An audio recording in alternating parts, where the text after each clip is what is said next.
સીતારામ, સદદેવીદાસ, જય મા અમર, જય શ્રી કૃષ્ણ. ચલો દી ઉગે અને નવી તલાશમાં નીકળી જઈએ. એમ આજે અમે લોધિકા પ્રવીણ દાદા બાજુ રહ્યો જરાક આ બાજુ આવ્યો.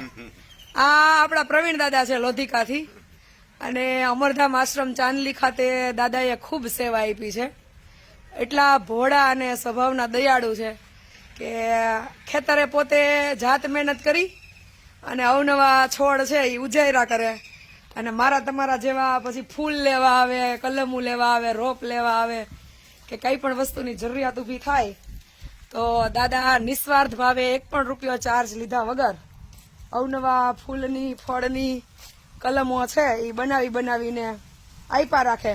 પછી સાથે સાથે જે ફૂલનું વાવેતર કર્યું હોય એ ફૂલ આખા ગામમાં જેને જ્યાં પ્રસંગ હોય ત્યાં બધા આવે અને મંદિરના સુશોભન માટે, ભગવાનના શણગાર માટે, પ્રસંગો લગ્નના કંઈ પણ હોય તો દાદાને ફોન કરે એટલે દાદા વાડીએથી બધા ફૂલ છે એ ઉતારીને સેવામાં અર્પણ કરે. તો સરસ મજાના દેશી ગુલાબ, લાલ, ગુલાબી, કેસરી આ બધી ડાળીઓ છે એમાંથી કટિંગ કરી અત્યારે આપણે અમરધામ આશ્રમ હરમડિયા લઈ જશું, જેથી કરી આવનારા સમયમાં પછી પ્રવીણ દાદાનો કોન્સેપ્ટ આપણે સાચવી શકીએ કે અમરધામ આશ્રમની મુલાકાતે કોઈ પણ આવે તો સરસ મજાના ફૂલ છોડ છે એ કોઈને પોતાના બગીચામાં વાવવા હોય તો એ આશ્રમથી લઈ જાય. કારણ કે જેના જીવન જ નિસ્વાર્થ અને પરોપકાર માટે હોય એના સંકલ્પો એવા જ ઊંચા હોય કે આપણે વધુમાં વધુ કોઈને ઉપયોગી થઈએ. અને પ્રકૃતિ તો આપણા દરેકનો શ્વાસ છે, દરેકનું હૃદય છે, એના થકી આપણે ધબકીએ છીએ, એના થકી આપણા શ્વાસ ચાલે છે. એટલે વધુમાં વધુ પ્રકૃતિનું જતન થાય. સાથે સાથે આ જુલાઈ મહિનો એટલે વૃક્ષારોપણનો બેસ્ટમાં બેસ્ટ સમય.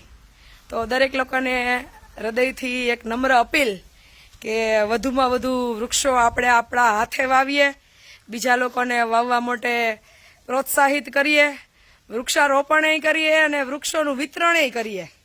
એટલે અત્યારે બધું ચાલે છે, ક્યાંક અમે આપી દઈએ ને ક્યાંક જોતું હોય અહીંયાથી માગી લઈએ. કા બાપા?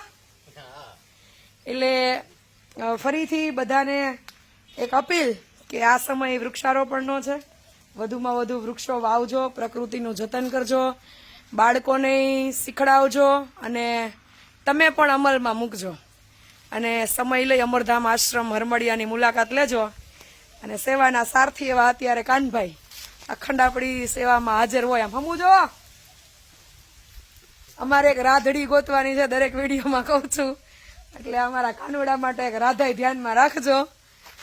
બસ ચલો ફરી પાછા કંઈક મળશું.